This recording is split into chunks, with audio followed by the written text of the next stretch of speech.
আমরা যখন বলি বাংলা বাঁচাও, তার মানে তার পরিবেশকে বাঁচাতে হবে, তার সম্প্রীতির পরিবেশকে বাঁচাতে হবে, আর মানুষের জীবন জীবিকাকে বাঁচাতে হবে। সে লড়াই আমরা শুরু করেছি, যা চলছে রাজ্য জুড়ে। এবং সেখানেই দেখা যায় যখন ধর্মাশ্রিত রাজনীতি হয়, যে উৎসাহিত হয়ে যায় প্রশাসন, পুলিশ।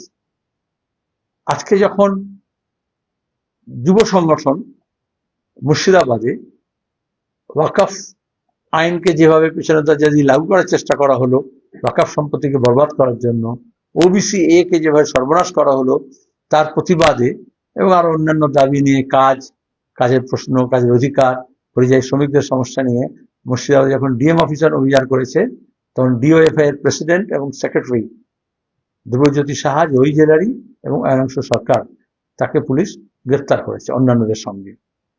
এই মুহূর্তে যখন আমরা একটা প্রেস কনফারেন্স করছি, আমি এই গ্রেপ্তারের প্রতি ধিক্কার জানাচ্ছি। এবং এটা বুঝতে হবে, বাম আন্দোলন এখন দমে যাওয়ার ব্যাপার নয়।